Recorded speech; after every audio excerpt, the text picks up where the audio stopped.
Hello. My name is Aniruddha. Welcome back if you're a regular here. Back in October 2022, I made a video about this urban sketching watercolor palette of mine. Back then, I had a selection of 12 colors, now I just have 9. Today's video is about three main things. First, I am going to swatch these 9 out here so that you can have a closer look at each one as I speak about why I selected these 9 in particular. Then I'm going to offer you some advice on how you can build your own limited palette. And then in the end, we are going to take a look at how to make a useful color mixing chart. I'll start with the yellows. The first color I'm going to be swatching is a Aureolin PY151 by W.Nights, which isn't actually the real Aureolin, it's a hue. You might notice that in my palette I have 2 half pans of this color instead of 1 full pan. That is because the yellows, especially the cooler yellows, are the ones which get contaminated the fastest. Now I can't stop that contamination, but I can control it. So one of those pans is for mixing warmer colors like oranges, while the other is for mixing cooler colors like greens. The next yellow is a warm yellow called Indian Gold, again by W.Nights. This is a 2 pigment mix. The 2 pigments are PY150 and PR101. This is a strong and transparent color. It took me a while to get used to using this because it looks rather different when it is in the pan as compared to when you put it on paper. In the pan, it can be described best as bird shit brown. But on paper, it gives you a lovely range of burnt orangey colors in full strength and lighter warm yellows in the undertones. Next is the warmer of my 2 reds. I'm using a Pyrrole red by Shinhan PWC, pigment PR254.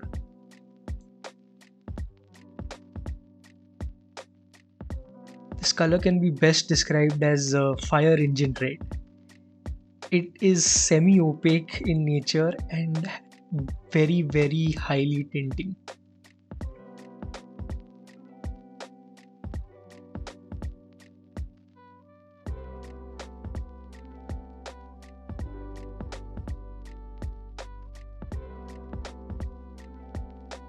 Next up is burnt sienna.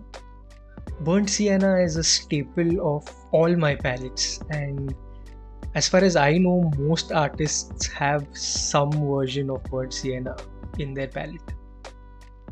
This one is by W.Nights, pigment PBR7,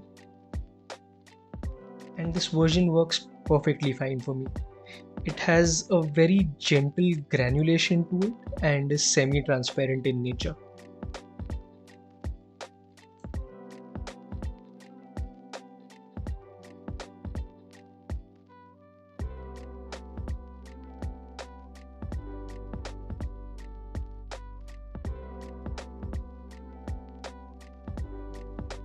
For my cooler red, I like to use a color called Quinacridone Violet Rose by W.Nights, pigment number PV19.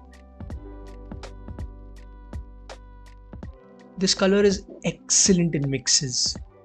It is nice and transparent and has a high tinting strength. Most versions of this color are very smooth in nature. However, this W.Nights one does have a little bit of texture.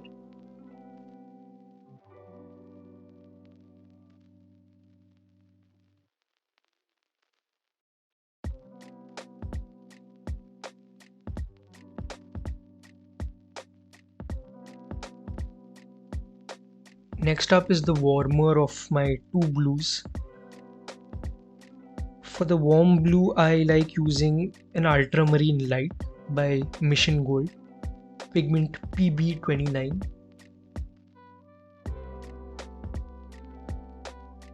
An ultramarine blue is a staple of all the palettes I've set up so far. I've used a number of ultramarine blues, but I always come back to this one. I like it for its high chroma and generous granulation. I just wish it didn't dry as hard as it does in the palette, especially when comparing to the other colors I have.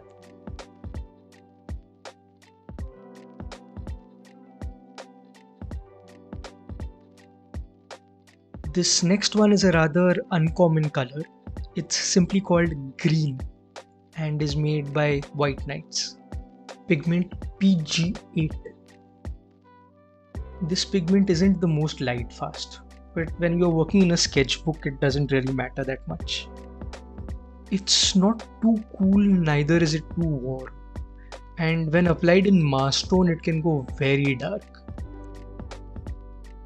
As far as vegetation across India goes, I found this green to be very useful.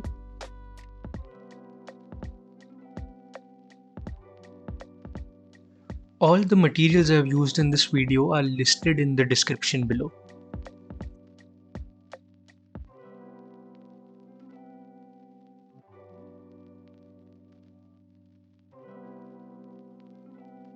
Under that is the second of my two blues. This one is the cooler one. I use a color called Cobalt Azure Blue, again by W.Nights, pigment PB36. Like most cobalt colors, it's a fairly muted blue with medium to low tinting strength. It's excellent for skies as far as I am concerned. It's semi-transparent in nature and gives a nice gentle granulation.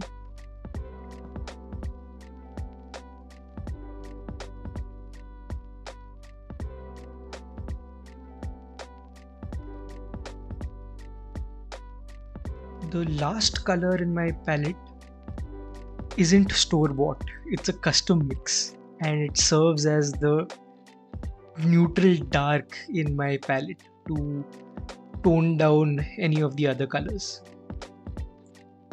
It is a mix of pigment PG7, which is a phthalo green, and pigment PV19, which is a rose red. Those two colors almost neutralize each other, giving rise to this very muted purplish color. I call this mix my shadow violet.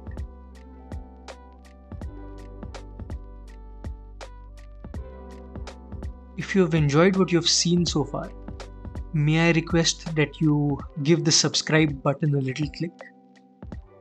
I have quite a few exciting videos planned for the coming months and would really appreciate your support.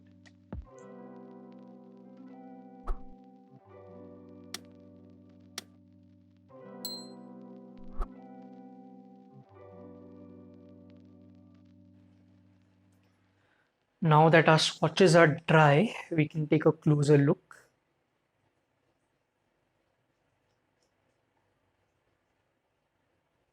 Should have put the text here. A lot of it is being covered by the darkest part of the swatch. Silly me.